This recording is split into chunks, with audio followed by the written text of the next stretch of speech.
Welcome to the Health by Haven podcast. I'm your host, Haven Quinlan. If you're a multi-passionate wellness enthusiast, then you're in the right place. I'm obsessed with learning as much as I can about the wellness world, and I want to share that with you. Each episode will dive into various aspects of health and wellness through inspiring and informative guest interviews with some solo episodes thrown in. Tune in for all things health, and let's have some fun, shall we? All right, everyone, welcome back to the Health by Haven podcast. This week we have a very fun guest. I'm so excited to introduce you guys to her. Sara Reul is a former Division I collegiate athlete who loves being active. She started swimming at the age of 3 and later went on to receive a collegiate scholarship. After spending so much of her time in the water, Sara transitioned into all forms of exercise, but mostly running. Due to her love of travel and running, she set out on a goal to complete a half marathon in every state. When she's not on the run, Sara's a high school math teacher, a swim coach, and a registered dietitian. So, Sara, it's so great chatting with you. Thanks so much for joining us on the podcast today. Thank you so much for having me. I'm so excited to be here. I'm so thrilled to chat with you. I know we spoke about this offline. A mutual friend connected us, and I could chat all day long about running. So I definitely want to get into that, but let's rewind a little bit. Start from the beginning. Can you fill listeners in a little bit more than the intro of your background growing up in sport and in swimming in particular, and how that kind of transitioned into wanting to swim in college as well? Yeah, so I am from the suburbs of Atlanta, and in Atlanta, swimming, especially in the summer, is huge. There are tons of summer swim leagues around the area. And in the neighborhood I grew up in, it was really popular. I have 2 older siblings, so my parents got all of us into swimming. Like when I was only 3 years old, I started on the summer swim team. And I loved it so much that I started swimming competitively. So year round, probably at the age of 7 or 8.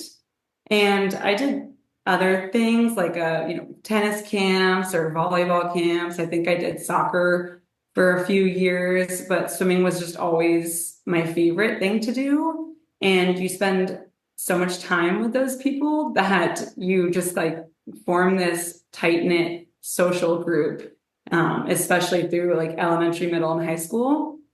And once I got to be in high school, it was kind of like I made it so far that I really wanted to continue on in college and help pay for my school. So I started kind of looking around. My sister also swam in college, so I got a little preview of the recruiting process with her. And then I took a lot of recruiting trips and was still just absolutely in love with swimming. And so then I ended up swimming in college, and that was probably I think one of the best decisions I ever made, because I made lifelong friends and it helped me form who I am today. So it's just such a huge part of my life. Okay, I'm so fascinated by anyone who swims or does any sort of sport in college, because I danced, which is like a sport, but not depending on who you ask. And it was certainly not a recruiting process. And so tell us all about what that was like. So it was super overwhelming because there are just so many colleges, in America. And there's I always tell people who are swimming now and going through that process, it's there's no wrong school. Anywhere you go, you're going to have such a good time if you make it fun and if you get out there and make friends and put in your all there. But for me, you get so everyone gets a limit of 5 actual recruiting trips to go on. So trying to pick those places that you're going to go is really challenging. Luckily, like I said, my sister had done the same thing. So my parents were pretty knowledgeable in the process. So I think it was my junior year, maybe in the summer or spring break, we did kind of a college tour, in the Southeast. I knew I didn't want to be too far from home. So we toured a lot of different schools, met the coaches, got to see the pool, got to kind of chat with them. And then when I started to pick my actual schools I was going to look at, they take you out there for a recruiting trip and they set you up with someone who already is there and you get to stay in the dorms with them and get to kind of live a college life for a weekend. And for me, I was like, after I went on 4 recruiting trips, I was dead set on going to Alabama. I went with, I think, 8 other girls, and all of the girls committed besides me at that point to go there. And I think it was my sister went to Clemson. Had a swim meet against Western Kentucky where I ended up going. And my parents were there and started talking to the coach, and they were like, "This might be the perfect fit for Sara. Like the speed, it's Division 1. It's not too far from home." And so that next weekend, I took a recruiting trip to Western Kentucky. They offered me a bigger scholarship than Alabama, and I just fell in love with the team. So I committed there like the day after I went there. Wow. So it was pretty like it happened really fast. And like at the time, I was like, is this the right choice? Like things are really moving quickly. But once I got there, it was like that was the perfect place for me. Wow, so fun. Okay, did any of your other high school teammates go on and swim as well? Or did you make kind of like a new group of friends when you got to school at Western Kentucky? A lot of my high school teammates did. I swam for a pretty well-known like club travel team in Atlanta that has, I think it has like 7 locations. So even if it wasn't someone at like I live in Roswell, Georgia, so even if it wasn't someone at my location, there were tons of other athletes that were committing to schools. Like I think in my class, there was someone who went to swim for Michigan, UGA, like just a bunch of different colleges. I think one of my close friends, she went to Georgia Tech to swim. So it was pretty common, but then, and I still keep in touch with like a lot of those high school swimming friends because you're swimming with these people for 25 hours a week and you're getting up to swim before school. So they see you at 5 in the morning, like Yeah. with cap and goggles on, like diving into the pool, like you're all kind of going through it together. And then, so I definitely stay in touch with all those people. Like those are still some of my like bridesmaids and best friends that I still am really close with.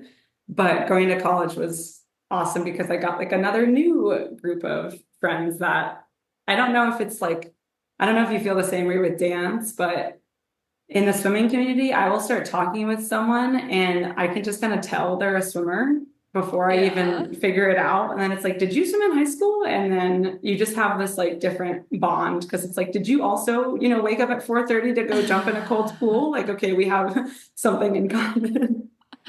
Oh my gosh. Yeah, I can relate. And I was not a good swimmer, but I did summer swim league for many years of my childhood. Okay. And I remember my mom asking me like, "Oh, do you want to like do year round? Do you want to try to like get prepared to see if you want to do this in high school?" And when I learned you had to swim like in a cold pool in the winter that early in the morning, I was like, absolutely not. So I think you're right. I think it takes like a special breed. It is just like a different, I mean, I have so much respect for all athletes. I think everything has its like pros and cons, but Yeah. it's such a different sport. I am a swim coach now, and anytime I talk to a student or an athlete who is thinking about swimming competitively, I like kind of go through a lot of checklist of like, is this really something you want to do? Because it's going to take up a lot of your time. It's a huge Yeah. commitment. Yeah. Okay. Do you want to talk a little bit about your coaching? So tell us when that started. And I want to dive a little bit into like your coaching philosophy, what it looks like, all the good stuff. Mhm. So when I was like 14, I think, my parents said, you got to get a job. And so I was swimming so much that it was kind of hard I couldn't, go work at Chick-fil-A or something after school like other kids at my high school did. So during the summer, I coached for the same like summer league team that I grew up on. So that worked out really well. A lot of, high schoolers do that kind of like lifeguarding in the summer. Hmm. So I started that when I was 14 and did that I was just like an assistant coach until I think college.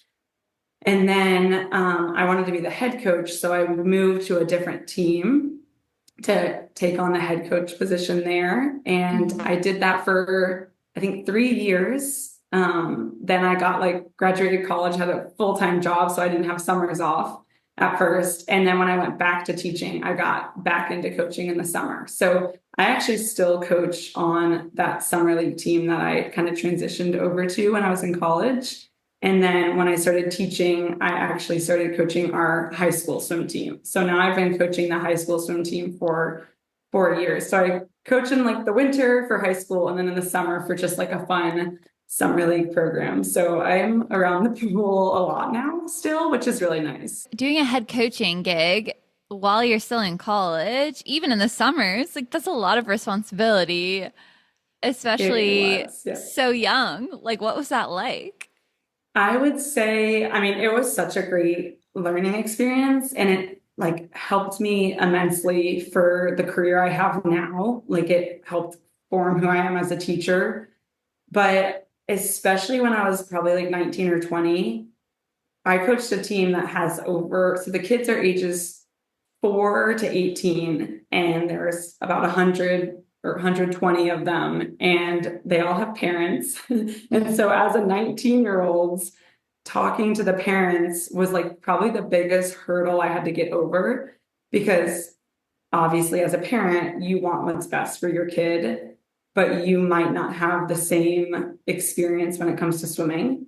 So Mhm. trying to explain to parents why I was doing something a certain way for coaching, or more specifically, like they have swim meets that I sign them up for certain events, and it would be why is my child in less events and why is this kid in more events? And like usually it was never like malicious that they would be trying to learn also.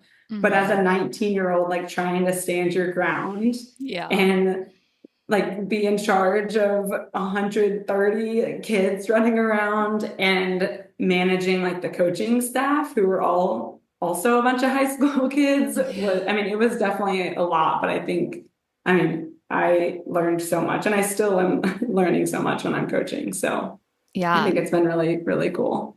that's incredible. What are like the main things you're working with swimmers while coaching? And maybe it's different in a summer league than a high school league, especially with the age difference and everything. But like when someone comes to you and they're like, I want to be really serious about this, how do you work with them to help them succeed in that goal? I feel like for swimming, technique is really important. And I think that's true for high school and like the Hmm. younger kids that I'm coaching, because sometimes coaching high school, they learned, I mean, they didn't learn how to swim from me because I don't coach in that like same area of like Atlanta. But sometimes when they get to high school, it's kind of like you have a technique and it's so hard to change that. They Yeah. already formed a habit that it like you're going to have to work really, really hard to change that habit. So for the little kids, it's like forming these habits and helping them with their technique so that way they can like form that habit their whole life and have that way of swimming. So I would say the biggest thing is like being more efficient in the water. So like, swimming is exhausting. Yeah. So the more efficient you are, like kind of not exactly like the less strokes you're taking, but the better like catch you have in the water, the more you're pulling and propelling yourself through the water with each stroke helps it so that way you're not working as hard and you're like elongating your stroke and like reaching forward farther. So that's like one of the main things that I would work on. But it's also just like so different with every swimmer. Like they all Yeah. kind of come with different like ways of learning and they've all like worked with different coaches and done different types of groups. So it's just different for everybody. So it's kind of fun to like figure out like what each swimmer's like thing is that they kind of need to work on or improve on. So I Hmm. would say it's kind of similar with both, but the age thing does cause some issues because you have a 17-year-old who's like, I want to get faster. And it's like, well, you have been doing this one stroke your whole life and you're going to have to put in a lot of hours to like reverse what you were taught. Yeah. Absolutely. Okay, so transitioning from swimming in college, like post college, did you go straight back into, or I guess you didn't stop when you're in college, but coaching, summer leagues in high school, or did you have a break from swimming? Like what, I feel like it's such an identity shift when you've grown up in the sport your whole life and then you've competed in high school and in college. And then after that, like what did that look like for you? That was probably one of my biggest struggles right out of college was exactly what you said. Like it is such an identity. Um, I went to Western Kentucky, and while I was there after my third year, so I just finished junior year, our swim team was cut. So Oh, it wasn't like I graduated. I know a lot of people who graduate as an athlete, and then you kind of have to sit with this, okay, what do I do now? Like now I'm in the real world and I have to get a job. And at the same time, like I'm not an athlete. So for me, it happened a year earlier. So my junior year, I had one more year left. I was like so excited to give it my all for that last year. And our whole men's and women's swim and dive program was cut. oh my goodness. So that was like a pretty traumatic experience at the time Yeah. when that is your identity. It's all you know, and it gets just taken away from you. So looking back, everything happens for a reason. And I did get to have, 1 year in college that was more like I got to be kind of like a normal kid, and just like a regular college student. But at the time, it was really, really difficult to manage like, what do I do with my time? Yeah. Um, and I just remember like a lot of the so some people transferred. So they, found a new program and then you got to go find new friends at like a new Mm, college. And so that was really tough. But those of us that stayed, like finding good ways to manage your time, when you've been swimming 5 hours a day was just like a really big challenge, for me too.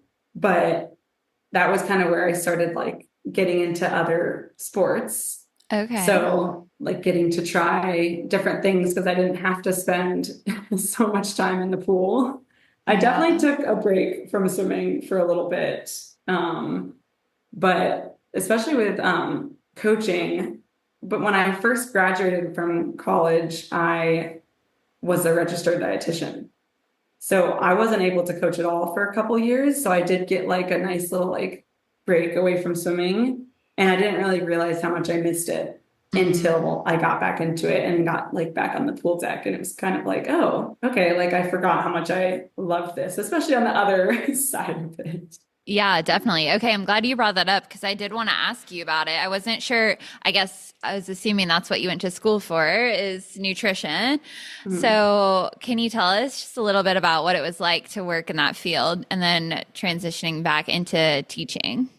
Yeah, so I just like being an athlete, and I feel like you're the same way because you're obviously like interested in sports and health, and like it all intertwines. So it is Hmm. really fascinating. So when I was trying to figure out what I wanted to do, I thought I could coach or be like a sports nutritionist, or get in kind of be in both sides of it.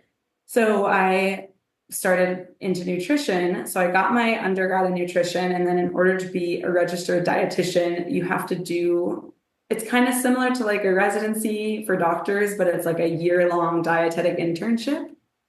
Um, Now they changed it where you also have to get your master's. But at the time, I didn't have to get my master's. So I did this like year-long residency and then like got out into the field. I worked in a hospital, so I did inpatient, and I mostly worked like in the cardiac floors. Mm. But when you do inpatient, you can really be with like anybody in the hospital. So like you have like GI, you have ICU, you have the cardiac unit, you have like the gestational unit. So they really kind of like put you everywhere. So you have to be so knowledgeable. If you didn't have like a specialty when you Hmm. worked in a hospital. So I thought that was really challenging to like make sure you like knew everything about nutrition. So that was like Yeah. really hard to keep up with. But then I also specialized in like the heart failure clinic and the cardiac rehab unit. So like that was like what I was really into, was like helping people focus on their nutrition and get back to like where they were before, like they were either diagnosed with heart failure or had like a stent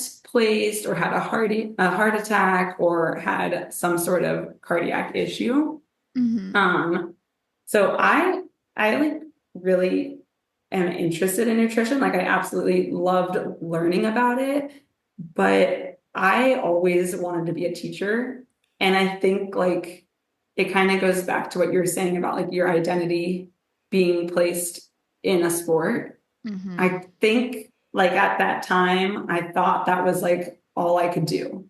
Mm. It was just like you're an athlete, like a lot of people will major in like exercise science or go on to do Yeah. PT and other things. So I think my brain was just like, this is all you know, and this is like what you're good at, and this is the only thing you're good at, and like just go for it. And then later I was like, this isn't what I really want to do. Like I want to teach math.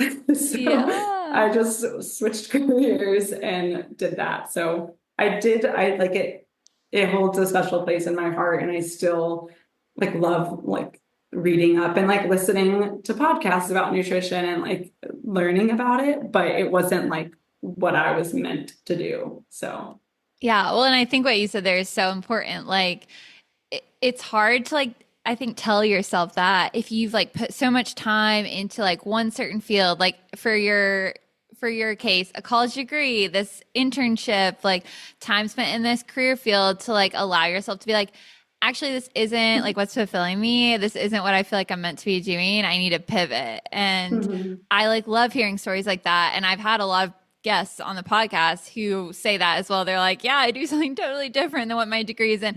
I do as well. And so I think it's like refreshing for people to hear if they're feeling like trapped Right. almost in an industry Right. that's not aligning with them anymore. Well, I mean, I remember being, I think, a sophomore in college, and like the professors were explaining, like, I didn't know you had to do something after undergrad. And they started talking about like this dietetic internship, and like you have to go and take the RD exam, and people study for like years for this exam. And I'm sitting there like, oh no, like I'm in too deep already. When really I was a sophomore, like I could have definitely switched majors. And I mean, everything happened the way it happened to like make me who I am. But I just remember thinking like it's too late. Like you've already gotten all these credits when really it wasn't too late. You know, like you can change what you want to do anytime. Yeah, absolutely. Okay, I want to transition us into running. I love that we share and hear a little bit about when you started becoming interested in running, and then when this idea came to be of you having this goal to run a half marathon in every state. Yeah, what's like one of my favorite things to talk about, like any like kind of what we talked about before is just runners are so into it and they're just a different breed. Um, so when I finished swimming in college, I kind of got back in the water and I would, you know, kind of try weightlifting. I like CrossFit. I would do, you know, different types of things like that. But once I got into running, it was just like an addiction. Like Mhm. you just, runners are just different. Like once you get into your happy place, you just can't really stop. So it started with my dad was a marathon runner and he ran a marathon in 50 states. It's So wild. yeah, it was like insane. Just growing up and it would be like, okay, dad's going to Michigan this weekend, dad's going to, you know, Maine and he's gonna run a marathon. And like at the time I probably didn't even know a marathon was 26 miles, but like you just were like, okay, go dad, like good job. So when I was this was in 2015, so I was a junior or senior in college, and my dad was preparing to run his 50th marathon. Wow. And as a family, we decided to run it with him. Oh, So I that love was that. it was in Hawaii. So he saved Hawaii for last and offered to take us all there if we ran the marathon. I mean, I'm sure he still would have like taken one of us if we didn't want to, but so my mom, my dad, my brother, sister, and I all started training. And out of all of us, I 100% got the most into it. We did a half marathon before to kind of like prep. Mm-hmm. So my first half marathon was actually in Nashville, Tennessee. So that Mm-hmm. was my first one. And then we all went to Hawaii and did the marathon with him. And that was my first and my last because it was it was awful. I felt like I had trained so hard. Like Yeah. I was prepared to go what I thought. I was like, I'm gonna just do amazing. I was gonna go so fast. Like I had trained, I can't even remember like the times, but I think I had gone like 22 miles in like 3 hours. So I was like, okay, I only have like four or maybe it was like six more to go. Like I'm gonna break 4 hours. This is gonna be like the race of my life. I'm so excited. Yeah. Um, well, we got there and the only time we could go was the summer because like I was still in school. My Mm-hmm. siblings like were working and off in the summer and so we all go in July and run 26 miles Oh, in Hawaii. jeez. That Um, sounds terrible. it was awful. My dad really wants me to do it. Not, he doesn't really want me, but he like has encouraged me, like, you should try a different one, like, Yeah. maybe in October, like Yeah. in the fall when it's cooler. So, it was like nothing what we expected. We just had an awful time. I mean, I'm so happy I did it, but I don't know what it was. I got like chafing on my whole body, like where my shorts were, where my shirt was rubbing. Like I had blisters on every single toe. There was Oh, like not a single cloud in the sky. It was so incredibly hot outside. I'm like almost positive my sister got like heat exhaustion, oh my exhaustion. gosh. It was just rough. So I think I ran the first 13 miles, or maybe like the first 16. And then after that, it was like run, walk, like which is fine. Like, but I was Yeah. like expecting to run the whole thing. So I actually like was a little bit more goal oriented about it. Like my sister and brother were just like, we're gonna finish, we don't care. Yeah. So my dad and I ran together and then and walked because I was dying. But then when we finished, he went back and ran and caught up to my mom, my sister, and my brother, and then finished with them. Oh my So I don't gosh. know how far he ran at the end of it, but that was like just a horrible experience. So I know you've ran marathons before, so I know there are better options out there. Maybe not July for anyone listening. Pick a spring or a fall race. Right. The other thing was like we got there the night before. Like Oh we wanted to do it gosh. on the first day. We wanted to just Yeah. like get it over with. We stayed for 2 weeks. So we Okay. kind of wanted it to be like on the first day and then enjoy our time there. But like we were jet lagged Yeah. and like I was up for like hours before it started and I'm like, I'm ready to go. And then Oh like no. next thing I know, it's like 95 degrees. And so that unbelievably, that ignited my love for running. Everyone listening is thinking like, wow, how did she ever lace up shoes again to go out on a run?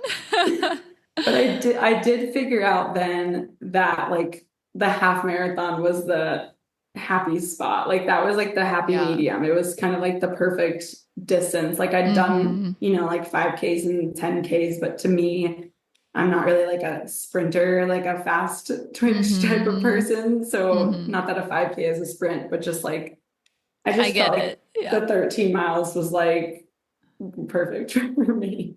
Yeah, it's my favorite distance as well. I think it's a sweet spot of like it's still a big challenge. You need to prepare for it, but it's like doable and you don't feel like you're like dead at Right, the right. end. It's like a perfect challenge. Like I think anyone can really go out, not anyone, but like any healthy person can go out and run a 5K, but like it requires some more training to run a half marathon. And it's Hmm. just like you still have that like mental challenge, but it's Hmm. not like potentially miserable. So yeah.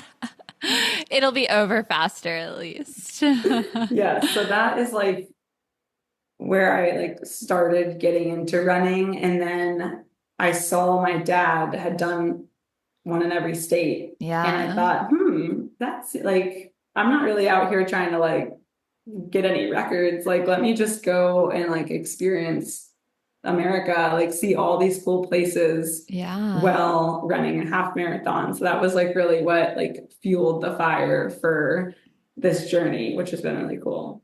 I love that. I love that it was a family thing, even though the marathon sounded like it could have gone better for you guys. And the inspiration from your dad, that's so fun. My dad and I also like to run together, so I can relate to you on that. But when you decided, okay, I'm going to do a half in every state, was this like a big, let me like launch out this whole like roadmap and plan to figure out how I'm going to do this? Or were you just like, okay, what state's next? This place looks cool.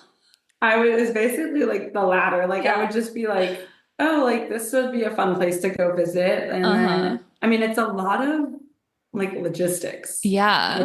which I was kind of not expecting to be like Hmm. having to figure out like exactly like what city I wanted to go to and like where I would go and what time I could go, like what time of year is the best to like run in that area. Yeah. Um, so I can't even remember when I really decided I was gonna like actually go for it. Maybe I did a couple more and I was like, oh, I've done four already and they were all in different states. Like I'm already doing it. Like let's Yeah. just keep going. Um, but I love traveling. I love like seeing new things and like experiencing like the food in different places and like I love hiking. And so like anytime I'll go to a new place, you get to like plan out what are all the things you're going to get to see, what food are you going to try, like what Mhm. other places can I see while I'm in that state. So it's really been like just fascinating to get to go do all these different half marathons in different states. And like I feel like every state has something to offer and it's just been really cool to see. Yeah. It's so fun to have a runcation as Yeah. well. I know sometimes I have done a couple trips where I'll do two half marathons in a weekend. Like I'll do one on a Saturday and one on a Sunday Oh if the man. states are like close by. Yeah. And my husband and I joke and we're like, we're on a business trip this weekend. Like we just have to get in there, run, go to the next state. So that's been kind of funny to like just do different things in each state and those are always a little bit busy weekends, so I don't do that often. Yeah, yeah, no kidding. Well, I have a list of like, I don't know, superlatives for these races. I'd love to just fire some off to you, Perfect. starting with what's been your overall favorite one so far? And maybe let's backtrack. How many have you done? So I've done 41. Oh my gosh, you're like almost Yeah, there. I know it's crazy. I don't know what I'm gonna do after. A full in every state. Yeah, there you go. Okay, okay, 41. So far, what's been the overall favorite? Oh my No, gosh. that's a hard question. I know there are Maybe a like handful. I would say Utah is like one of my favorite Mm. states.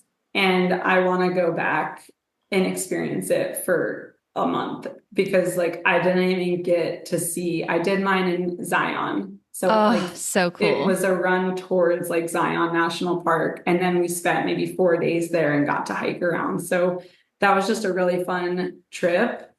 And the race was really, really cool. And then the other one that like is kind of standing out in my mind is Las Vegas, Hmm. which I'm not really like a city like Vegas person, but there's like a rock and roll Las Vegas half marathon that is at night.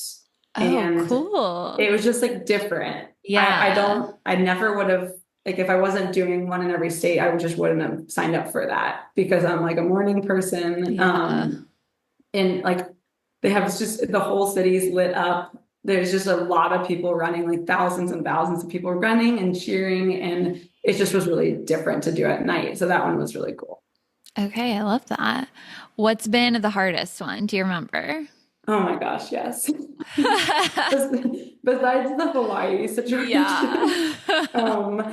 actually, last summer I did two trail half Oh, marathons, wow. which I am more of a road runner. Yeah, same. I didn't really train on trails for this, so that was my bad.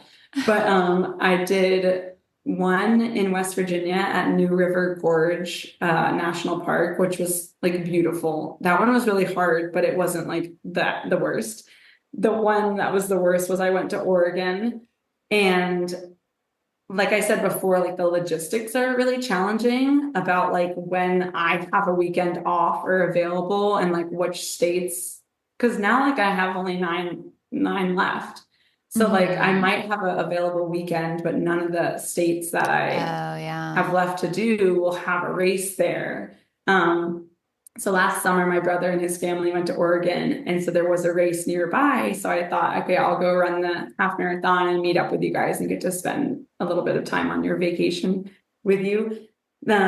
This was just a trail run up a mountain. Oh my So I gosh. can't remember what the elevation gain was at the end, but I think it was like over 3,000 feet elevation Oh throughout my the gosh. race. And it was at like a ski resort. It Uh-huh. was in Sisters, Oregon, and it was called it was called like a hill climb trail. It had a rough name, so I should have like expected it to be awful.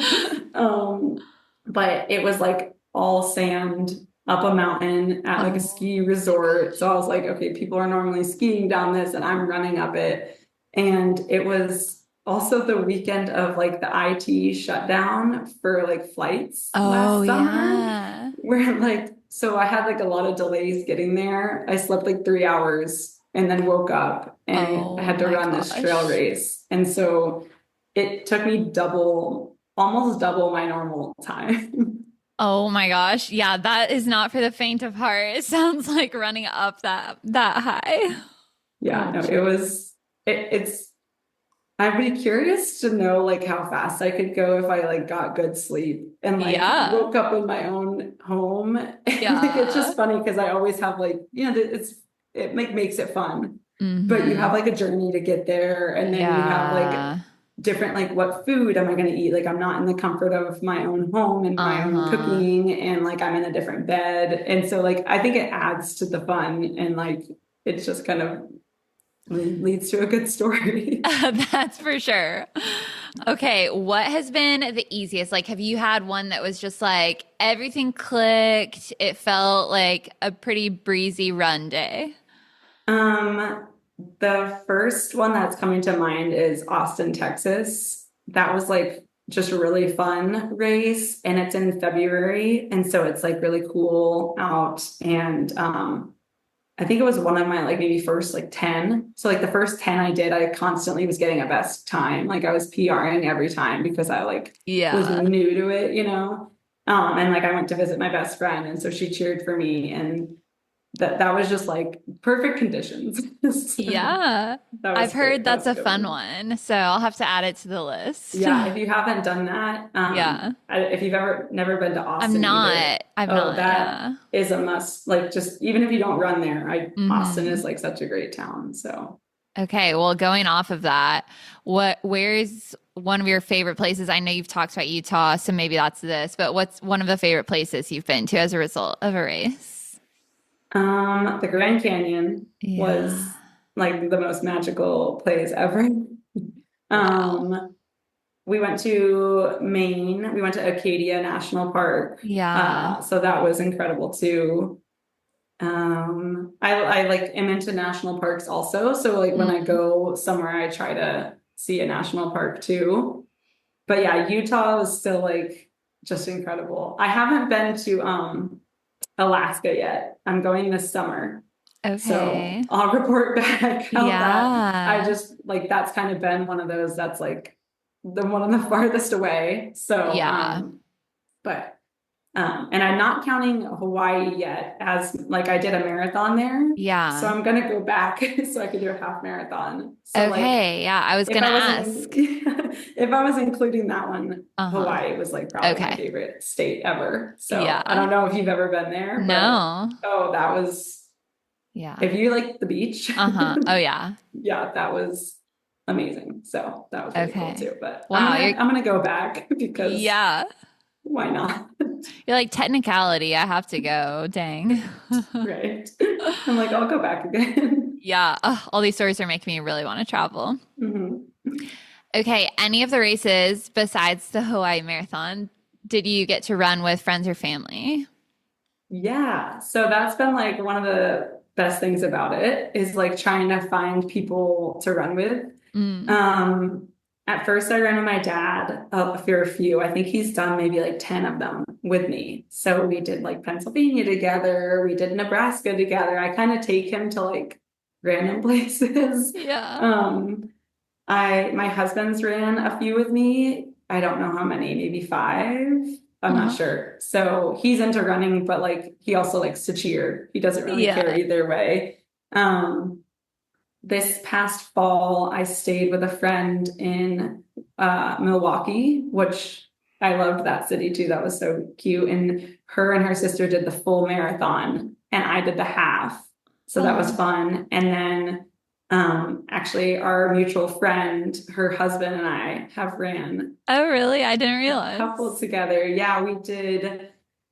So I met her in college and him. So we did one in our college town in Bowling Green, Kentucky, and we did Florida. I'm probably forgetting other ones, but yeah, so that's been like just fun to like link up with people. And there are actually other people when you're there who are doing the same thing as you. So then you get Oh, to talking with cool. everybody, and it's like, how many have you done? Like, which ones are your favorite? And then you can kind of give suggestions and like follow on social media and see where they're going next. So it's like kind of a common thing to in the running world.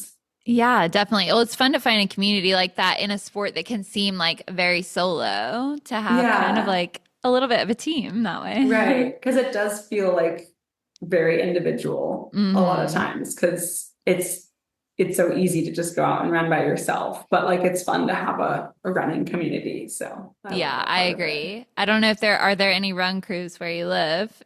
Oh, there's a lot of running clubs like in Atlanta. Uh-huh. I'm more like the suburbs. Yeah. I feel like I'm 30 now, so like once I like got out of my 20s, I'm like I'm just gonna stay up here Yeah. away from all the like nightlife. Yeah. Not that there's that much of a nightlife here, but like so there's a lot more like downtown, but I have just like friends that I'll run with, which is really fun. Yeah, definitely. Okay, do you have one that you're saving for like your very last one? Um, so we're doing Alaska this summer. Mm-hmm. And then I want to save Hawaii to just like go with my husband because he's never been. Mm-hmm. But I've been like contemplating about how I want to do the last one because I'm like Mm-hmm. getting closer now. Yeah. I kind of want to either do like Montana or Oh, yeah.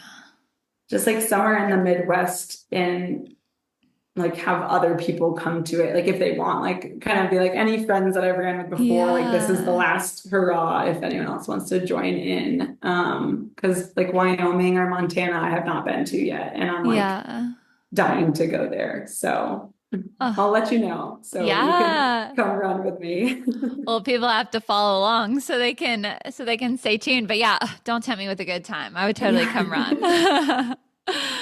Okay.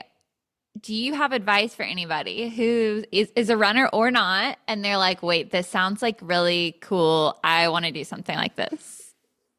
Okay, first for a runner, um, like 10 out of 10 would recommend doing this. But I will say it is, to me at first, running was like a very inexpensive hobby Mm-hmm. because you don't need to like pay for a gym membership. You just put your shoes on and you just go right outside. So this has definitely caused it to be a more expensive hobby. Yeah. So I would say like definitely need to do like a lot of budgeting to make it work. Uh-huh. Luckily, like I got a lot more into it in the past 2 years because my husband's a pilot, so we get free flights. Oh, So we fly amazing. standby. So in Yeah. the past like 2 years since he got that job, I've done like 30 Oh my because gosh. it was like, okay, now like before it'd be like, okay, let's save up. Like you pay for the Yeah. race, you pay for the hotel, you pay for the flights, like it really adds up. So that Yeah. was definitely like very, very helpful for me. So I would say Mm-hmm. like if you like to travel, then I would definitely recommend. Um, for non-runners, I don't know if you felt this way about running, but like I think a lot of times people start out and they're like, oh, it's really hard. Like I just want to walk. Mm-hmm. But like you have to just like push yourself kind of out of your comfort zone. Mm-hmm. I think like beginner runners don't really understand like kind of like a runner's high and like how, and it's not for everybody. Like running is Yeah. definitely not for everybody. But like I think when you first start out, you kind of are like, well, I know at 5 minutes, like that was great. Like I'm Yeah. gonna just stop. Like this is really hard. I feel like I'm gonna die. But like Yeah. if you can like push past that, like I don't know if you felt that way when you started. Yeah. It's like 1 mile was good. Like, Yeah. but you don't get to really like reap the benefits until you like kind of push past those, like get out of your comfort zone. Yes, I think that's great advice because, yeah, at the beginning, like I remember I couldn't even run a mile straight, you know? And I mean, this is a long time ago now, but it's like it does take time. Someone doesn't just wake up and decide, like, oh, I'm going to go run a marathon and they can do it perfectly and have no pain and not stop. Like, it does take work. You're right. Yeah. So that's what I would say. Like if you're just starting out running, like just kind of push past that and then you'll see like how much fun it is. Yeah. I love it. Okay, I've got some rapid fire, this or that style questions, and then I'll let you Okay. go. Okay, awesome. Okay, morning or evening workout? My goodness. Morning. This is one silly for you, but running or walking? Running. For cross training, lifting or body weight? Body weight. Indoor or outdoor run? Outdoor 100%. Road or trails? Road. Yeah, I think we talked about that already. Uh, Running watch or no watch? No, I don't have a watch. All right. Do you run with headphones or no headphones? Headphones, definitely. Is it music or podcast? Music. Okay, juice or smoothie? Smoothie, definitely. Coffee or matcha? I'm gonna say water because I don't Okay. drink anything but water. I'm like Oh, weird like that. no, I need to be more like you. Salad or bowl? Bowl. Pizza or pasta?